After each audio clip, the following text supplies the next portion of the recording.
말에 화가 나서 범행 저지른 거 맞으십니까? 신랑한테 전화하는 바람에 불러갖고 범행이 이루어진 거예요.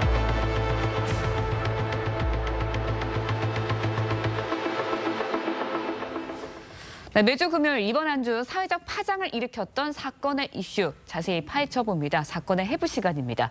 이번 주도 사회부 사건 데스크 최석호 차장과 함께합니다. 안녕하세요. 최 차장님, 오늘 주제 뭔가요? 네, 같은 날 같은 장소에서 모녀가 살해됐답니다. 서울 강남 오피스텔 모녀 피살 사건 얘기입니다. 피의자인 65살 박학선은 교제하던 60대 여성과 여성의 딸을 흉기로 살해했습니다.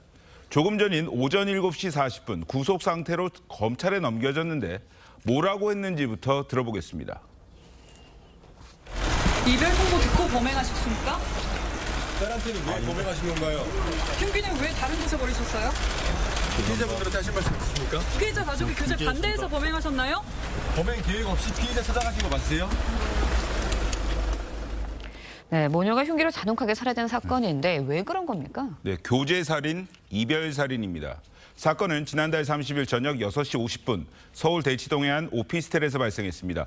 범행 40여 분 뒤 피해자 가족의 신고로 경찰이 출동했을 땐 어머니인 60대 여성은 현장에서 이미 숨져 있었고 딸은 병원으로 옮겨졌지만 사망했습니다. 박학선은 범행 13시간 만에 서울 서초구 남태령역 인근에서 붙잡혔는데 경찰이 다가서자 자해를 시도한 것으로 알려졌습니다. 범행 직후 입고 있던 외투를 벗었고 휴대전화도 껐습니다. 도주 과정에선 현금만 쓰면서 대중교통을 여러 차례 갈아탔는데 경찰은 수사에 혼선을 주기 위한 것으로 보고 있습니다. 피해자와 무슨 관계십니까? 죄송합니다. 계획적으로 범행 저지르신 건가요? 범행 후 왜 도주하셨습니까? 피해자 흉기는 미리 좀 준비하신 건가요? 네, 거긴 놈입니다. 네, 박학선이 사용한 흉기는 범행 나흘 만에 인근 아파트 공원에서 발견이 됐습니다. 네, 박학선과 피해자들 사이에 어떤 일이 있었던 건가요? 네, 사건 발생 1시간 전쯤 박학선은 인근 건물에서 피해자들을 만납니다. 60대 여성이 이별을 통보하는 자리였는데 격분한 박학선이 피해자 오피스텔로 따라 올라가서 범행을 저지른 겁니다. 60대 피해 여성은 지난해 10월에서 11월 사이 한 모임에서 박학선을 만나 교제를 했다고 하는데 얼마 지나지 않아서 박학선의 집착이 시작됐고 스토킹으로 이어졌다는 게 유족 측의 얘기입니다. 이 사람이 만나고 한두 달 지나고 두세 달 지나고 이제 이게 혼인신고자는 이제 반대가 되니까 집착이 심했던 거예요. 다시 밤부터 전화 온대요. 자기 전화 받을 때까지. 완전 스토킹이죠. 출근하기 전부터 집 앞으로 와 있고 일하는데 지금 출근할 때부터 끝날 때까지 그 옆에 계속 앉아만 있는 거지.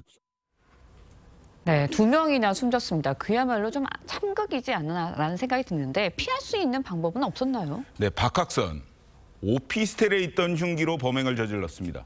전문가는 피해자들이 모녀 사이였다는 점에 주목했습니다.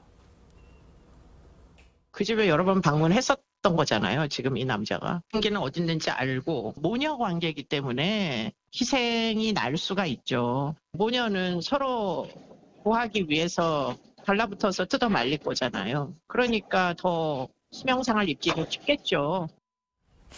서로 모르는 사이였다면 따로따로 도망쳐 나오려 했겠지만 어머니와 딸이었기 때문에 그럴 수 없었을 거란 얘기입니다. 네, 정말 안타까운 이야기인데 신상이 공개가 됐죠? 네, 그렇습니다. 지난 4일 경찰은 신상 공개회를 열고 박학선의 이름과 나이, 수사기관이 찍은 사진, 일명 머그샷을 공개했습니다. 경찰 관계자는 범행이 잔인하고 중대한 피해가 발생했으며 범행 증거가 충분하다는 점을 고려해서 신상 정보 공개를 결정했다고 밝혔습니다. 올 들어서 강력범죄 피의자의 신상이 공개된 건 다방 여사장 2명을 살해한 이영복과 이별을 통보하는 여자친구를 살해하고 어머니까지 다치게 한 김나혜에 이어 3번째입니다. 그런데 여기서 짚고 가야 할 문제가 있습니다. 신상 공개 결정이 내려진 3명 중에 박학선과 김래아 이 2명이 교제살인 피의자라는 점입니다. 네, 그런데 진짜 지난달 비슷한 범행을 저지른 의대생 신상이 공개가 되지는 않았습니다. 뭐가 다른 건가요? 예, 의대생인 25살 최모 씨도 교제살인 피의자이긴 마찬가지였습니다. 숨진 여자친구의 시신에선 급소를 공격당한 흔적도 발견이 됐습니다. 하지만 경찰이 최 씨의 신상을 공개하지 않은 건 신상 공개 요건에 피해자와 유족의 의사도 종합적으로 고려해야 한다고 명시되어 있기 때문입니다. 최 씨의 신상이 공개되면 피해자의 신원까지 노출이 될 수 있다는 우려 때문에 유족 측이 최 씨의 신상 공개를 원치 않았던 것으로 알려졌습니다. 이번 사건과 관련해서도 숨진 모녀와 유족들이 2차 피해를 입는 일은 없어야겠습니다. 네, 올해 신상 공개 대상자 3명 중에 2명이 교제살인, 이별살인 피의자라고 합니다. 관련법 마련, 대책 시급해 보입니다. 최 차장 오늘 말씀 잘 들었습니다.